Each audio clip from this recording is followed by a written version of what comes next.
አፕሪል 30 1945 ራሱን ከማጥፋቱ በፊት አዶልፍ ሂትለርና ባለቤቱ ኢቫ ብራውን አንድ ላይ በመሆን የነበራቸውን ጠቅላላ ዶክመንታቸውን፣ ፎቶዋቸውን፣ ሁሉም ነገር ማለት በሚቻል ደረጃ ሰበሰቡና አቃጠሉት። በዚህ ሰዓት ላይ የሂትለር ዋና ፍላጎት የነበረው እሱ ካለፈ በኋላ ስለሱ የሚናገር ምንም አይነት ነገር እንዲተርፍ ፍላጎት አልነበረውም። በዛ ሰዓት በእርግጥ ማናቸውም አያውቁም ነበርም። ሂትለር ሕይወቱ ከማለፉ በፊት በዚህ አስፈሪ ዋሻ ውስጥ የተፈጠረው ነገር ምንድነው ለሚለው መልስ ያለው ሰው አልነበረም። ግን ከ70 ዓመት ቆይታ በኋላ አንድ የፍሬንች ኦፊሰር ኮማንደር ሬይመንድ ሮዝ የተባለው በአሁኑ ሰዓት እንኳን በዚህ ዓለም ላይ የለም፣ ግን ደግሞ ቀደም ብሎ የተለያዩ ዶክመንቶችን ኮሌክት አድርጎ ወይም ሰብስቦ ስለነበረ ከሂትለር ጋር የተያዘ ከስልጣኑም ሆነ ከግል ሕይወቱ ጋር ያሉ የተለያዩ መረጃዎችን ይፋ ሊያወጣ ችሏል፣ ወይም ደግሞ ግልጽ ሊያደርግ ችሏል። የሱ ስብስቦች እነዚህ ለየት ያሉ ዶክመንቶች አሁን ቅርብ ጊዜ ነው ለዓለም ፊት ለፊት በይፋ የወጡት። እነዚህ ዶክመንቶችንም ደግሞ በደንብ ስናያቸው አዶልፍ ሂትለር በመጨረሻ ሰዓት ላይ ምን አይነት ነገሮችን አድርጓል፣ የት ቦታ ላይ የሚለውን ነገር ለመረዳትና ጉዳዩን ለማብራራት ቀለል የሚል ሆኖ ሊገኝ ይችላል። ይህ አስፈሪ የሆነ ዋሻው ምን ይመስል ነበር? ሂትለርስ ሕይወቱ ከማለፉ ከ24 ሰዓት በፊት ኢቫ ብራውንን ገርልፍሬንዱን ለምን አገባት? በሕይወቱ የመጨረሻ 10 ቀንስ የሂትለር የትኛው የቅርብ ጓደኛና አጋሩ ነበረም አታሎትና ክዶት የነበረው? ያ ውሳኔስ ምን ሰዓት ላይና መቼ ሊወሰን ቻለ? የራሱን ሕይወት ለማሰናበትና እቺን ዓለም ትቶ ለመሄድ መቼና እንዴት ሊወሰን ቻለ? ከሁሉም በላይ ደግሞ የትኛው ነገር ነበረም አላይን ፎርሶች ወይም ደግሞ የተባበሩት ኃይሎች የተገኘው ሬሳ በትክክል የሂትለር ነው ሊሉ የቻሉት ምን አይነት መረጃ አግኝተው ነው?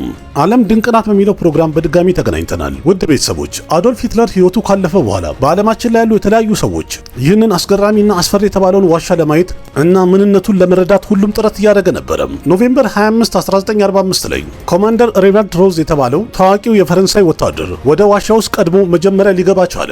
ወደ ዋሻው ደግሞ የሚያስገባው ወደ ውስጥ 26 ደረጃ ወደ ታች መውረድ ነበረበት። 26ቱም ደረጃ ደግሞ አንድ አስፈሪ የሆነ ጨለማ ክፍልን ይመራል ወይም የሚወስድ ነው። አለፍ ብሎ እንደገባም በጣም ጨለማ የሆነና የተተራመሰ ቆሻሻ ክፍል ሊያይ ቻለ። ቦታው ላይም ደግሞ ወይም ክፍል ውስጥ የተበታተኑ በጣም ብዙ ወረቀቶች፣ የተገለባበጡ የቤት ዕቃዎች እና የተተራመሰ መደርደሪያም ሊያይ ቻለ።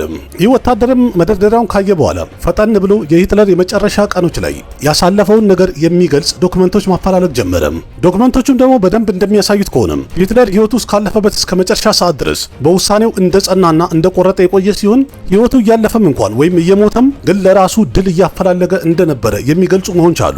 ሰላም የዓለም ድንቅ ናት ቤተሰቦች፣ እንግዲህ ሁላችሁም ከመጀመሪያ ጀምሮ በጣም ስትተባበሩኝና በእያንዳንዱ ስራ ላይ በአስተያየት ስታግዙኝ ነበረ። አልሐምዱሊላህ ጥሩ ሄደናል። ወደ 17000 ሰብስክራይበር ደርሰናል። እንዲሁም ደግሞ የቪው መጠኑ በአጠቃላይ የቻናሉ ሲታይ ከ1 ሚሊዮን በላይ እንደደረሰና እንዳለፈ እያሳየን ያለው። እንደዛም ሆኖ ግን ወደ ሞኔታይዜሽን ወደ ገንዘብ መስራት ቻናሉ ስላልገባ ሌላ ቻናል ነበረኝና ሞኔታይዝ ስለጀመረልኝ ያኛው ቻናል ወይም ደግሞ ገንዘብ መስራት ስለጀመረ ሁላችሁም እንግዲህ በምትችሉት አቅም እንድትተባበሩኝና ሙሉ ፕሮግራሞችና ቪዲዮዎቹን ከዚህ በኋላ እዛ ላይ በብዛት ስለምታገኙ አንድ አፍታ ለእናንተ ቀላል ነው፣ ሰብስክራይብ ማድረግና መከተል ነው። ገብታችሁ እንድታዩ ጋብዛችኋለሁ። በዛውም ደግሞ ላይክ፣ ሼር፣ ኮሜንት በማድረግም የዘወትር አስደናቂውና ምርጥ ትብብራችሁን አሁንም እጠብቃለሁ፣ እፈልጋለሁ ከናንተ። በስራ እንቀጥላለን። ወደፊት የተለያዩ ቪዲዮዎችን በላይ አቀርብላችኋለሁ። የተለመደው ትብብራችሁ አይለኝ ስል እንግዲህ በዛኛው ቻናል ላይ ያው ቁጥርነት ብዬዋለሁ። እየገባችሁ ሰብስክራይብ አድርጉ፣ ቪዲዮቹ ላይም ተሳተፉ። ምንም እንኳን ያያችሁት ቢሆንም አንዳንድ ቪዲዮዎች ግን ብዙ ደግሞ ያላያችሁት አለ። እነሱንም ይዤ እመጣለሁ። ያሉትንም ደግሞ ዝም ብሎ በማየት በመደበር እኔን ማገዝ ትችላላችሁ። አውቃለሁኝ እዚህ ቻናል ላይ ያላችሁት በጣም ብዙዎቻችሁ በአስገራሚ ሁኔታ በጣም ልበቀናና መልካም ሰዎች ናችሁ። ስለዚህ የዘወትር ትብብራችሁን በድጋሚ እፈልጋለሁ፣ ጠይቃችኋለሁ። አመሰግናለሁ።